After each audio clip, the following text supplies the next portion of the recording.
광개토대왕은 어려서부터 씩씩하고 대범한 뜻을 가지고 있었고 능력 또한 출중했다고 하며 선왕이자 부친인 고국양왕이 사망하자 18살의 나이에 왕의 자리에 오릅니다.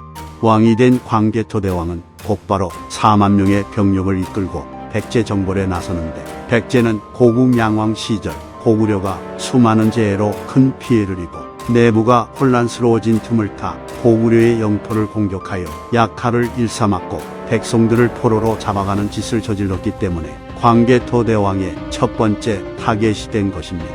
광개토대왕은 파죽지세로 진격하며 석현성을 포함한 백제의 10여 성을 함락시켰으나, 당시 백제의 왕이었던 진사왕은 광개토대왕이 군사를 잘 부린다는 말을 듣고 겁을 먹어 반격할 생각조차 가지지 못했기 때문에 광개토대왕은 큰 수고로움 없이 한수 북쪽의 여러 부락을 차지했다 합니다. 하지만 광개토대왕은 여기서 멈추지 않고 더 진격하여 백제의 관미성을 공격하였는데, 그 성은 사면이 가파른 절벽이고 바닷물로 둘러싸여 있는 천혜의 요새였으나 광개토대왕은 군대를 7길로 나누어 20여일 동안 맹공을 펼쳐 함락시켰다고 합니다. 이처럼 광개토대왕은 18살의 나이에, 그것도 대규모의 군을 지휘해야 하는 전장에서 엄청난 활약을 펼치며 적군을 압도하는 모습을 보여주는데, 이는 세계사에서 정복 군주로 유명한 알렉산더 대왕이 20살의 나이에 왕위에 오른 뒤 반란을 일으킨 그리스 연합군을 박살내는 모습과 비견되는 것 같습니다. 백제도 새 바람이 불어 진사왕이 죽고 아신왕이 새로운 왕이 됩니다. 아신왕은 왕이 되자마자 침착하고 굳세며 지략이 많아 여러 사람들이 복종할 정도의 능력을 갖춘 자신의 외삼촌인 진무를 좌장으로 임명한 뒤 그를 불러서 관미성은 우리나라 북쪽 변경의 요충지이다. 그러나 지금은 고구려의 땅이 되었으니 과인이 분하고 애석하게 여기는 이유이다. 그러니 경은 마땅히 분골쇄신하여 이 치욕을 갚아야 할 것이다 라고 말합니다. 이에 진무는 병사 10,000명을 거느리고 영토 수복을 위해 고구려를 공격했는데, 그는 왕의 명을 그대로 받아들여 몸소 병사들보다 앞장서서 화살과 돌을 무릅쓰고 전쟁에 임했고 관미성을 포위해 혼신의 힘을 다해 공격하였으나 고구려의 수비를 뚫지 못합니다. 게다가 군량 보급의 차질이 생겼기 때문에 진무는 할 수 없이 퇴각합니다. 하지만 아신왕은 포기하지 않고 또 군대를 파견해 고구려를 공격하여 주곡성에서 전투가 벌어졌는데, 이번엔 광개토대왕이 직접 정예기병 5,000명을 이끌고 요격을 나갔기 때문에 백제군은 말 그대로 박살이 났고 살아남은 자들은 밤에 빤스런을 했다고 합니다.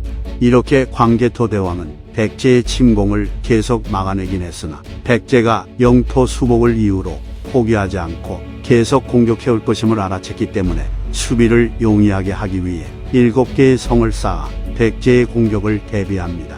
그리고 광개토대왕의 예상대로 아신왕은 또 진무를 시켜 고구려를 공격하게 했고, 이에 광개토대왕은 직접 7,000명을 이끌고 패수의 진을 치고 진무의 백제군을 맞이합니다. 이 전투에선 백제군의 숫자가 더 많았던 것으로 보이나 광개토대왕은 뛰어난 군략으로 병사들을 지휘해 백제군을 괴멸시켰고, 백제군은 8,000명이나 전사하는 대패를 하며 도망쳤다고 합니다. 그러나 계속된 패전에도 아신왕은 포기하지 않고 이번엔 직접 병사 7,000명을 이끌고 고구려를 공격하기 위해 진격했지만 마침 큰 눈을 만나 많은 병사들이 얼어 죽는 바람에 퇴각을 했다고 합니다. 그리하여 광개토대왕은 백제와의 전투에서 전승을 하는 쾌거를 달성하게 됩니다. 소수림왕 시절 거란족이 고구려 북쪽 변경을 침입하여 8부락을 함락시켰다는 기록처럼 이후에도 거란족은 끊임없이 고구려 영토를 침범했던 것으로 보이는데, 이로 인해 광개토대왕은 거란족을 토벌하기 위한 군을 일으킵니다. 광개토대왕은 거란족의 군대를 격파하여 셀 수 없을 정도로 많은 양의 소, 말, 양을 전리품으로 얻었고 남녀 500명을 포로로 삼았으며 거란족의 포로로 끌려갔던 고구려 백성 10,000명을 구해내 그들을 데리고 승전보를 울리며 돌아왔다고 합니다. 북쪽의 분쟁을 마무리 지은 광개토대왕은 다시 남쪽으로 눈을 돌려 주적인 백제를 완전히 제압하기 위한 목표를 세우고는 군을 일으킵니다. 광개토대왕은 이번에도 파죽지세로 진격하며 아단성, 미추성 등 백제의 수많은 성을 함락시켰고 백제의 수도인 위례성 근처까지 진군에 들어갔으나 아신왕은 여전히 포기하지 않고 광개토대왕과 맞설 준비를 합니다. 이에 광개토대왕은 아리수를 건너 정예병을 보내 아신왕의 군대를 격퇴하였고, 이에 아신왕은 위례성으로 도망쳤으나 광개토대왕은 곧바로 위례성을 포위해버립니다. 상황이 이렇게 되자 포기를 모르던 아신왕도 별수 없이 삼배 천필과 남녀 1000명을 포로로 바치며 광개토대왕에게 항복하였고, 이제부터 영원히 고구려왕의 노객이 되겠다는 맹세까지 했다고 합니다. 그래서 광개토대왕은 만족하며 아신왕의 잘못을 용서해준 뒤 아신왕의 아우와 대신 10인을 볼모로 데리고 고구려로 돌아갑니다. 포기를 모르던 아신왕은 광개토대왕에게 굴욕적인 항복을 했지만 그는 여전히 포기를 모르는 남자였습니다. 아신왕은 백제의 역량만으로는 고구려에 맞설 수 없다고 생각했는지 외에 사신을 보내 우호 관계를 맺고 태자를 볼모로 보낼 정도로 정성을 쏟았는데, 그래서인지 외는 대규모의 병력을 보내 백제를 지원했던 것으로 보입니다. 그래서 아신왕은 자신감이 생겨 한수 남쪽에 대규모의 병력을 사열하여 자신의 위용을 뽐내려 하였고, 고구려의 공격을 대비해 상연성을 축조함과 동시에 고구려를 공격하기 위한 준비에 착수하여 한 차례 고구려를 공격하려 하기도 했으나 큰 별이 군영 내로 떨어지는 기이한 현상이 발생하여 그냥 물러났다고 합니다. 이처럼 아신왕은 오직 전쟁에만 몰두했기 때문에 백제의 백성들은 전역에 시달려 대다수가 신라 지역으로 도망치는 일이 발생하였고, 이에 백제는 가야와 외의 군대와 연합하여 신라를 공격한 것으로 보입니다.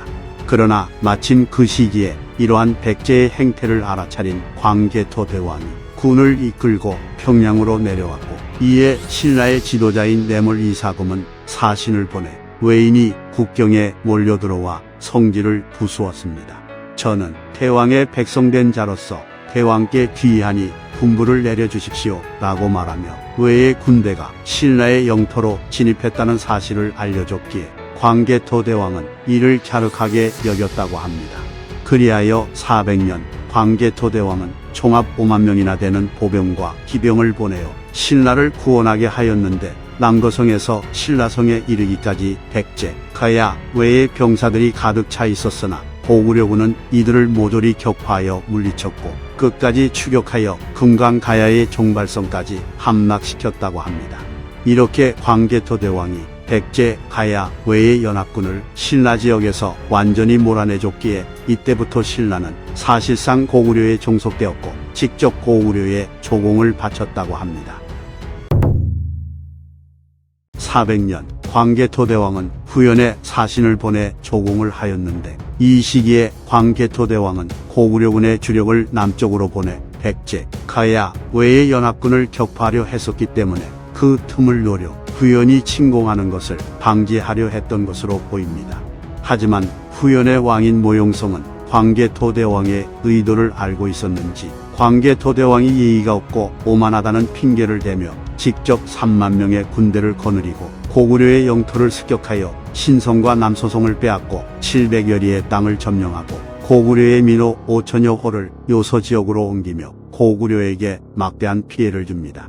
그러나 광개토대왕은 바로 반격에 나서지 않고 먼저 남쪽의 일을 마무리 지은 뒤 군대를 재정비하였고, 그 사이에 모용성이 내부에서 일어난 반란으로 인해 부상을 입고 사망하는 사태가 발생하였기에 광개토대왕은 그때부터 후연에 대한 공세를 본격적으로 개시합니다. 광개토대왕은 빼앗겼던 영토를 수복한 뒤 후연의 숙군성을 공격하여 함락시켰고, 이후에도 계속해서 후연을 공격해 영토를 넓혔으나 그 사이에 외가 다시 군을 이끌고 쳐들어왔기에 군을 돌려 남쪽으로 나아가 외의 군대를 공격해 괴멸시켰다고 합니다.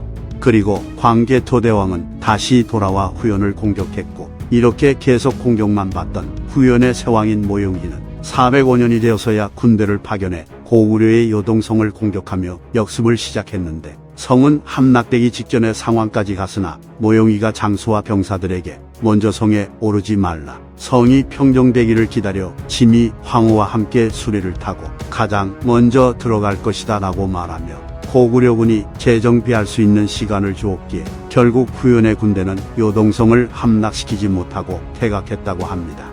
이후 모용희는 거란을 정벌하기 위해 나섰다가 거란의 무리가 많은 것을 보고 두려워하여 되돌아가던 도중에 갑자기 목표를 바꿔 고구려를 공격했는데 애초에 후연의 군대는 3,000여리를 행군하여 병사와 말이 지친 상태였고 게다가 날씨가 추워 얼어 죽은 자가 길에 이어질 정도였기에 그들은 고구려의 목조성을 공격했으나 별다른 성과도 내지 못하고 돌아갔다 합니다. 광개토대왕은 보기 5만 명의 대군을 파견해 적과 전투를 벌여 적의 병력을 모조리 살상하고 분쇄하는 승리를 거두었으며 노획한 적의 갑옷이 만여 벌에 셀 수 없을 정도로 많은 군수 물자를 얻었고 여러 성도 함락시켰다고 합니다. 하지만 이때 싸운 상대가 누구인지 기록에 나와 있지 않기에 전투의 대상이 후연이었다, 아니면 백제, 가야 외의 연합군이었다 등의 여러 가지 설이 있는데 전 개인적으로 이 전투 이후의 후연은 내부에서 일어난 반란도 제대로 막지 못하고 멸망의 길을 걸었기 때문에 그 상대가 후연일 가능성이 높다고 생각합니다. 후연에서 풍발이라는 장수가 반란을 일으켜 모용운을 왕으로 추대하자 모용희는 이를 저지하려다 목숨을 잃었고 그로 인해 후연은 멸망하고 북연이라는 나라가 들어섭니다. 그런데 웃긴 것이 모용운은 본래 고구려 혈통으로 그의 조상은 과거 고국원왕 시절 후연의 전신인 전연에게 끌려간 고구려의 귀족이었기 때문에 그는 북연을 세운 뒤 자신의 성을 고시로 바꿔 고운이라 칭했다 합니다. 그래서 광개토대왕은 북연에 사신을 보내 같은 종족으로 대우하며 예를 베푸니 북연왕 고운도 사신을 보내 담례를 하였다고 합니다. 이후 광개토대왕은 39살의 나이에 눈을 감았는데 아마 광활한 영토를 누비며 평생을 전장에서 살았기 때문에 이른 나이에 돌아가시지 않았나 하고 추측해봅니다. 앞서 내용엔 언급되지 않았지만 광개토대왕은 숙신족과 동부여도 정벌을 하였는데 숙신족은 광개토대왕에게 포벌당한 뒤 고구려에 조공을 하고 내부의 일을 보고하게 되었다고 하며 동부여는 광개토대왕이 진격해온다는 말만 듣고도 온 나라가 놀라고 두려워하며 항복해 고구려에 종속되었다 합니다. 보통 장수왕 때에 이르러 남진 정책이 시작됐다고 알려져 있지만 광개토대왕 말년에 나라 동쪽에 독산 등 6개의 성을 쌓고 평양의 백성들을 그곳으로 옮겼다는 기록이 있는데 이는 평양의 토착 세력을 다른 지역으로 이주시켜 평양 지역의 지배력을 강화하려는 움직임으로 볼 수 있고 또한 광개토대왕이 직접 남쪽 지방을 순행했다는 기록도 보여지기에 아마도 남진 정책의 큰 틀은 광개토대왕 시절부터 계획된 것으로 추정됩니다. 그리고 광개토대왕은 평양 지역에 9개의 절을 창건하여 소수림왕, 고국양왕에 이어 불교 진흥 기조를 이어갑니다. 광개토대왕은 한국사 최강의 정복 군주로 칭송받지만 스스로 영락이라는 연호를 사용하여 중국 중심의 세계관에서 벗어나 고구려가 천하의 중심이라는 독자적인 세계관을 가지려 했다는 점에서 더 높이 평가받습니다.